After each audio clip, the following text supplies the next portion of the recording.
आणि याविषयीच माहिती घेण्यासाठी थेट जाऊयात एपीएमसी मार्केटमध्ये नवी मुंबईचे आपले प्रतिनिधी अक्षय मंकनी आपल्या सोबत आहेत। अक्षय,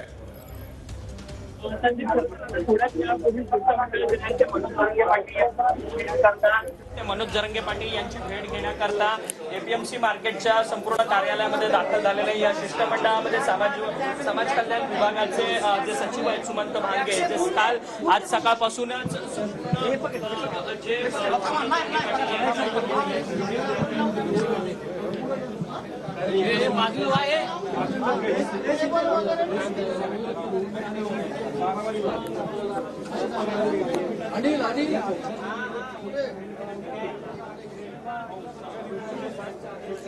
आपण बघतोय अक्षय मंकनी एपीएमसी मध्ये सध्या उपस्थित आहेत आणि तिकडच्या सगळ्या घडामोडी आपल्यापर्यंत पोहोचवत आहेत। त्यांच्याशी आपण संपर्क साधणार आहोत। मात्र सगळे सोयरे अध्यादेश घेऊन शिष्टमंडळ जरांगेंच्या भेटीला पोहोचल्याची माहिती मिळते। शिष्टमंडळासोबत जरांगे पाटलांची थोड्याच वेळामध्ये आता चर्चा होईल आणि त्यानंतर या सगळ्या उद्याच्या आंदोलनाची रूपरेषा जरांगे पाटील माध्यमांशी बोलतील। काय निर्णय घेतला जातोय, जे शिष्टमंडळाबरोबर चर्चेनंतर जरांगे पाटील कोणती भूमिका घेतात हे बघणं महत्त्वाचं ठरणार आहे। जरांगे पाटलांच्या ज्या काही मागण्या शिल्लक राहिलेल्या होत्या, या मागण्यांसंदर्भात जरांगे पाटलांचं जे मत आहे ते काय नेमकं होतंय, सरकार त्यांच्या मागण्या पूर्ण करण्यामध्ये यशस्वी होतंय का, हे बघणं सुद्धा अतिशय महत्त्वाचं ठरणार। आणि त्यामुळे जरांगे पाटलांची आणि आता शिष्टमंडळाची जी होणारी भेट आहे, या भेटीकडे सगळ्या महाराष्ट्राचं लक्ष लागलेलं आहे। लाखो मराठा बांधव वाशीमध्ये पोहोचलेले आहेत, वाशीमध्ये कालपासून वस्तीला आहेत आणि त्यामुळे आता उद्या मुंबईमध्ये येणार की वेगळा निर्णय काही जरांगे पाटील घेतात हे बघणं महत्त्वाचं ठरणार आहे। पुन्हा एकदा जाऊयात वाशीला। आपले प्रतिनिधी अक्षय मंकनी आपल्या सोबत आहेत। अक्षय,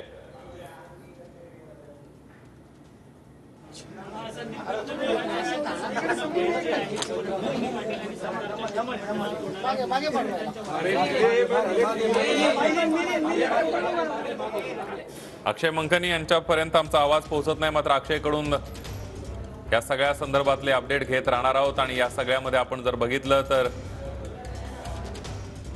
सरकारचं शिष्टमंडळ एपीएमसी मध्ये पोहोचलंय। पुढच्या काही मिनिटांमध्ये शिष्टमंडळ आणि जरांगे पाटलांमध्ये चर्चा होईल आणि त्यानंतर आंदोलनाची पुढची दिशा काय असेल, की आंदोलन थांबेल, मनोज जरांगे पाटलांच्या मागण्या मान्य झालेल्या असतील, ज्या काही मागण्यांवर त्यांनी बदल करण्याचं आवाहन केलेलं होतं सरकारला, यामध्ये सरकार यशस्वी होते का हे बघणं तितकंच महत्त्वाचं ठरणार आहे। त्यामुळे सगळे सोयऱ्यांबाबतचा आजच जी आर निघण्याची शक्यता बोलली जाते। अध्यादेश घेऊन शिष्टमंडळ जरांगे पाटलांच्या भेटीसाठी पोहोचलेलं आहे अशी सुद्धा चर्चा आहे। त्यामुळे शिष्टमंडळातले अधिकारी कोणीही बोलायला तयार नाही आहेत आणि त्यामुळे आता नेमकं शिष्टमंडळ काय जरांगे पाटलांच्या सोबत चर्चा करणार हे बघणं अतिशय महत्त्वाचं ठरणार आहे।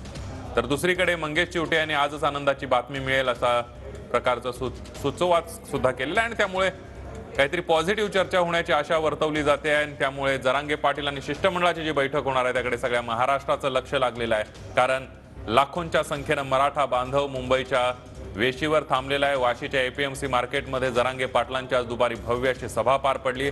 आज जरांगे पाटील मुंबईच्या दिशेनं कूच करणार होते, आझाद मैदानावर आंदोलन करण्यासाठी ते ठाम होते। मात्र 26 जानेवारी आहे आणि बऱ्यापैकी मागण्या मान्य केलेल्या आहेत, त्यामुळे सरकारला उद्या 12 पर्यंतचा वेळ जरांगे पाटलांनी दिला होता। मात्र उद्या 12 पर्यंत न थांबता सरकारनं वेगवान घडामोडी केलेल्या आहेत आणि या सगळ्यामध्ये मुख्यमंत्र्यांच्या वर्षा निवासस्थानी मॅरेथॉन बैठका पार पडल्या। जे सगळे सोयरे या शब्दासंदर्भातला जरांगे पाटलांनी बदल सुचवलेला होता, त्या अध्यादेश काढण्याची मागणी केलेली होती, त्या संदर्भात सुद्धा पॉझिटिव्ह काय निघते का हे बघणं अतिशय महत्त्वाचं ठरणार आहे। तर दुसरीकडे मराठा आरक्षण क्युरेटिव्ह पिटिशनद्वारे मराठा आरक्षण मिळण्यासंदर्भातलं सुद्धा एक महत्त्वाची मागणी जरांगे पाटलांनी केलेली आहे।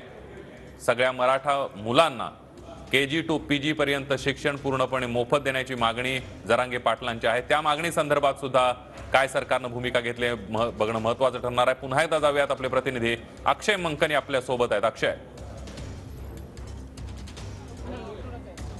खरं तर संदीप, थोड्याच वेळात ही संपूर्ण मनोज जरांगे पाटील आणि सरकारचं शिष्टमंडळ यांच्यामध्ये ही संपूर्ण भेट होणार आहे आणि आपण पाहू शकतो की सरकारचं शिष्टमंडळ नवी मुंबईच्या कृषी उत्पन्न बाजार समितीच्या कार्यालयात दाखल झालेल्या या संपूर्ण शिष्टमंडळामध्ये समाज कल्याण विभागाचे सचिव सुमंत भांगे, जे सकाळपासूनच आज मनोज जरांगे पाटील यांच्या संपर्कात आहेत। सकाळी त्यांनीच मनोज जरांगे पाटील यांची मनधरणी केलेली होती आणि त्यानंतर ते पुन्हा एकदा मुख्यमंत्र्यांच्या वर्षा या निवासस्थानी गेलेले आहेत आणि त्यानंतर तर 3 तास बैठकीनंतर हा संपूर्ण जो तोडगा आहे तो तोडगा काढण्याकरता पुन्हा एकदा शिष्टमंडळ जे आहे ते मनोज जरांगे पाटील यांची भेट घेण्याकरता वाशीच्या नवी मुंबईच्या कृषी उत्पन्न बाजार समितीमध्ये आलेले आहे। त्या संपूर्ण शिष्टमंडळामध्ये मराठवाडा विभागाचे सचिव आणि त्याचसोबतच मुख्यमंत्र्यांचे सचिव आणि त्याचसोबत इतर 5 ते 6 अधिकारी जे आहेत ते मनोज जरांगे पाटील यांची भेट घेण्याकरता आलेले आहेत। खरं तर आपण या सगळ्या संदर्भात समाज कल्याण विभागाचे जे सचिव आहेत सुमंत भांगे यांच्याशी संवाद साधण्याचा प्रयत्न केला तर चर्चेतून संपूर्ण मार्ग जो आहे तो निश्चितच या संपूर्ण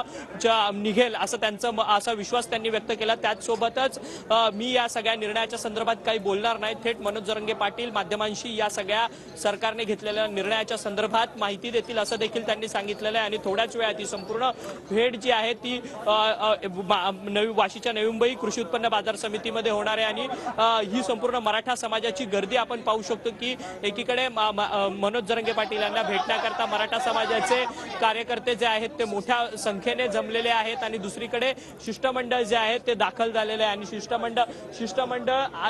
शिष्टमंडळाने नक्की 3 तासांच्या मुख्यमंत्र्यांच्या चर्चेनंतर सकारात्मक निर्णय घेऊन आले का हे देखील पाहणं तितकंच महत्त्वाचं ठरणार आहे। खरं तर सगळे जे सोयरे आहेत सगळे सोयरे त्यांच्याकरता खरं तर ओबीसी प्रमाणपत्र देण्यात यावं या सगळ्या संदर्भात अगदी अक्षय, या सगळ्या घडामोडींचे अपडेट तुमच्याकडून जाणून घेत राहणार आहोत। शिष्टमंडळ आणि जरांगे पाटलांची भेट, त्यांच्यात होणारी चर्चा, या सगळ्याचे अपडेट घेत राहणार आहोत।